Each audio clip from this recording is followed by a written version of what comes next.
All your life, you've had in mind this dream home that you want to own one day. Throughout your working life, every month you've taken a sacrificial amount of your paycheck and you've put it into a special account, and you've gone without a lot of luxuries, a lot of vacations, in order that one day you would have this dream home. But when the time comes, when you think you've got enough to buy the house, you check around and it doesn't seem to exist. You've checked everywhere, real estate agencies and various contacts at work. You've driven up and down exhaustively in your neighborhood, and there is nothing that fits the bill. So you're just about to give up when you receive an email from a friend who says to you, "I have found out about this perfect home. A friend of a friend told me about it, and I went over and checked, and wow, it's really nice." And attached to the email is a sketch of the house, which fits exactly the specifications of the dream home that you have in mind. But you have to move quickly, your friend says, because these people are moving out of the country, and they haven't put it up for sale yet. And when they do, it's going to just be snapped up immediately. So what do? Do you call up these people and say to them, "I've heard about this home. A friend drew a sketch. I'd like to buy it. I'm making a commitment here and now." And they say to you, "Well, you'd have to pay us the full amount. You know, we can't wait around. We're leaving the country." And he says, "I've been saving all my life. I'll transfer the funds to you tonight." Would you do that? No. Well, I hope you wouldn't. I know what I would do. I would, first of all, get in my car, drive over, and take a look at this property to make sure that it really is what my friend describes it as being. I'd get permission to walk through the house, take a look at every room, check every nook and cranny. I would call a friend who's a building inspector who would go around the house and make sure it doesn't have any fundamental flaws. I would want to check with a lawyer to make sure that there's no lien against the house or any other reason why it's not sellable. In other words, I would want to do my homework first before I'm willing to commit all of these savings that I've accumulated over the years. Now let's think of another scenario. You have heard about the resurrection of Jesus. It's almost too good to be true. He's defeated death. He has defied human mortality, and he's calling his followers into a new and abundant life that is going to surpass anything that you've ever experienced. What would you do? Would you just simply follow him, sight unseen? Well, I'd like to tell you today about a man who confirmed that, in fact, this was something to which he was willing to give everything. Our theme today is doing the homework.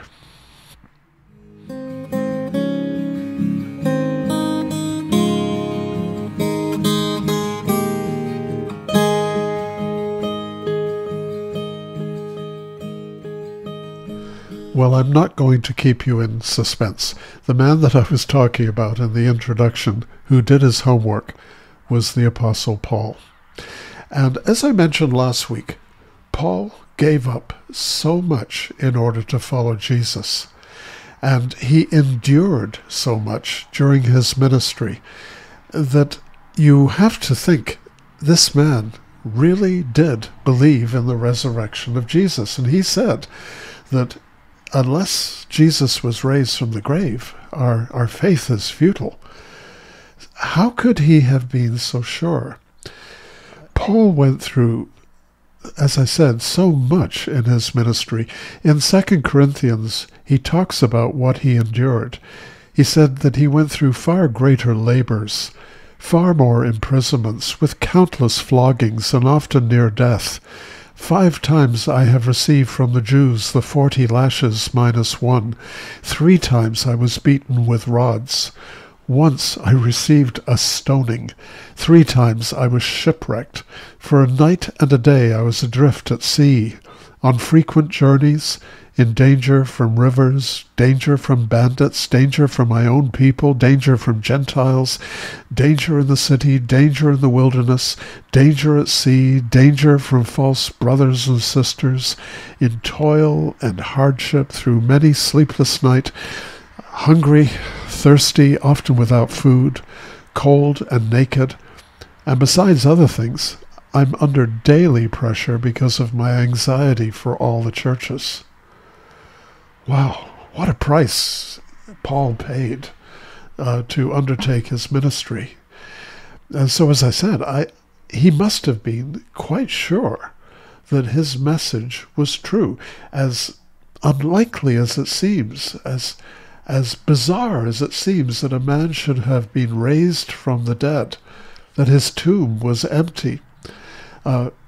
It must be true, or at least Paul must have been convinced in his mind that it was true. Now, he was a very intelligent man. We know that he was fluent in several languages. He had studied at the feet of Gamaliel. He was considered to be a scholar in his time. This was not a stupid man. And he wasn't willing to give up everything and to go through all of these trials unless he was convinced that it was true. Last week, when we looked at the gospel accounts of the resurrection, we were looking at writings that came along quite a long time after the resurrection. Mark, who is the earliest gospel writer, probably, and this is the earliest dating we can give it, probably wrote his gospel between 60 and 75 AD. Matthew wrote his gospel between 65 and 85 AD. Luke wrote his between 65 and 95. And John wrote between 75 and 100 AD. And enough time had gone by to change the stories. So what that means is that in the New Testament, the earliest account of the resurrection comes not from Matthew, Mark, Luke, and John, where we would normally go, but rather it was the Apostle Paul. And the earliest writing of Paul in the canon of Scripture is his first letter to the Thessalonians, written between 49 and 51 AD. So Paul is our earliest source for the resurrection. Now, what's interesting is that Paul doesn't give us all the details that Matthew, Mark, Luke, and John give us about the resurrection. He's the first one to talk about it, but those details are not present in his account.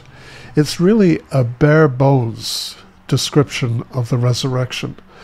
But he definitely does believe that Jesus was raised. In 1 Corinthians chapter 15, verses 3 to 5, he writes something that scholars believe is the earliest creed of the Christian church. He says, Christ died for our sins according to the Scriptures and was buried. He was raised on the 3rd day according to the Scriptures and appeared to Peter and to the 12. So there are 4 parts to this credo of the church that Paul is conveying to the Corinthians. First of all, Christ died. Secondly, that he was buried. Thirdly, that he was raised from the grave. And fourthly, that he appeared to his disciples. And then following on this formula, he goes on to list other resurrection appearances of Jesus. He says, Then he appeared to more than 500 brothers at one time, most of whom are still alive, though some have fallen asleep. Then he appeared to James, then to all the apostles, and last of all, as to one untimely born, he appeared also to me.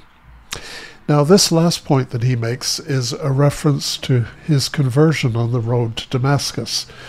You remember he was traveling to Damascus on the mission to persecute Christians, and as he was doing so, he encountered the risen Christ. And he believed that this was one of the resurrection appearances when he reflected on it later. In fact, this is why he believed that he was eligible to hold the title of apostle. An apostle was somebody who had known Jesus, been with Jesus, and witnessed the resurrection. And Paul says, I witnessed the resurrection. I encountered the risen Christ, even though he was not one of the original disciples.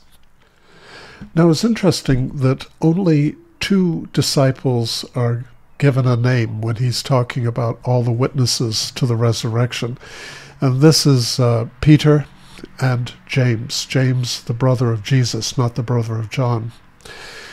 So there was Peter, the brother of Jesus, James, and himself, plus others comprising 500 witnesses to the resurrection.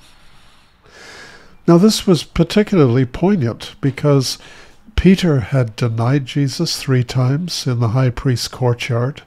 James, the brother of Jesus, was never a follower during Jesus' lifetime and his ministry. In fact, he was one of the brothers who was standing, waiting with Jesus' mother, telling him to come out, to come back home to Nazareth, give up this futile exercise.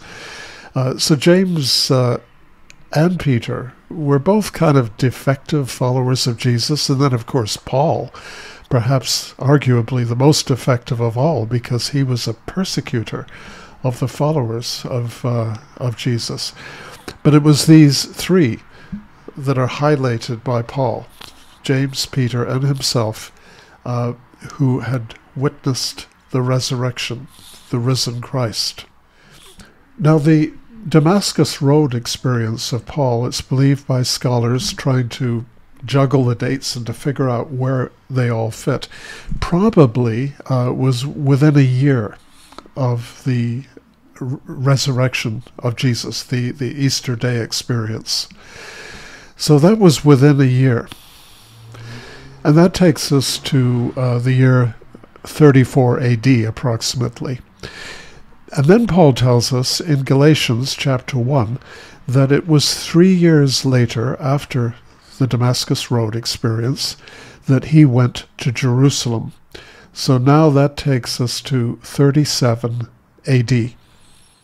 And the reason he went to visit is summed up in the Greek word that is used for visit in Galatians.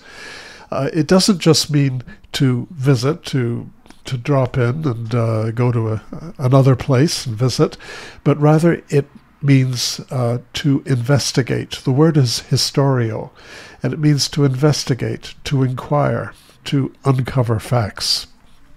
So Paul went to Jerusalem around 37 AD, 4 years after the crucifixion and resurrection of Jesus, to get first-hand accounts of the facts of Jesus' resurrection. He wanted to know exactly what happened in order that he could base his ministry and his teaching upon something that was absolutely for certain. And another reason, apart from personally wanting to know because he was giving up so much to serve Jesus, there were people who were distorting the gospel very early on in the life of the church. And this went on throughout church history. But at that time, there were people who were kind of bending the story and interpreting it in their own way. So he wanted to set the story straight. So he had a very important mission to undertake when he went to Jerusalem. And we know that when he arrived there, that he spent 10 days in which he questioned Peter and James, and probably others as well in the church at Jerusalem. And he heard at that time the first-hand accounts of what had happened when Jesus was raised from the grave, and probably so much more about Jesus' ministry and about his death on the cross.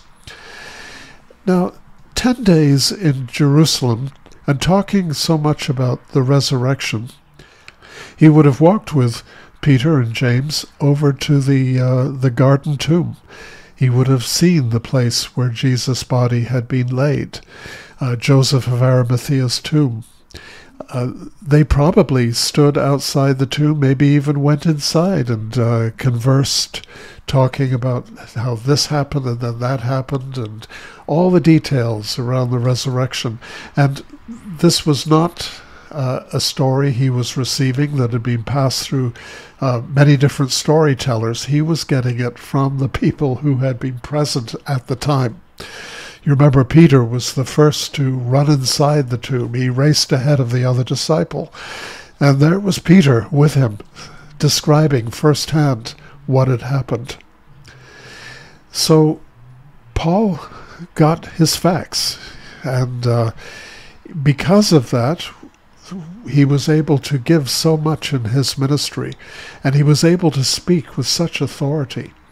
And arguably, even though he hadn't been one of the original disciples of Jesus, even though he hadn't been one of the first to encounter the risen Christ, he is maybe the most authoritative of all the apostles, because he did his homework, because he looked critically at all the facts and finally decided, yes, this did happen. He had spoken to the first-hand witnesses. He had gone to the place where it happened. He saw that the tomb was empty. He reached the conclusion that, in fact, this story is founded on reality. So last week I spoke about how what we know for sure from the Gospels is that the tomb was found empty, the stone was rolled away, and the lives of those who witnessed the risen Christ were changed forever. And now, this week, we've gone back further, and we've heard about an investigation that was undertaken by the Apostle Paul, in which he spoke to the first-hand witnesses and walked with them through the events of that last week of Jesus' life and the 40 days that followed. Now, unless you were to have a video recorder and other devices to be able to record the events, this is probably as close as you could get to getting a factual account of the resurrection. Paul believed that it was enough that he was willing to give everything in his ministry on behalf of Jesus. He did his homework. And because he did, we're the beneficiaries all these years later. He's the one who, on our behalf, checked and made sure that, in fact, the story was true. Well, I hope you've been enjoying the weather this past week. It's a great time of year, springtime, as everything is coming to life. And I've always felt that the budding of all the plants and the flowers coming out, it blends so beautifully with the Easter message of new life. Have a wonderful week, and I look forward to continuing the study next week with you.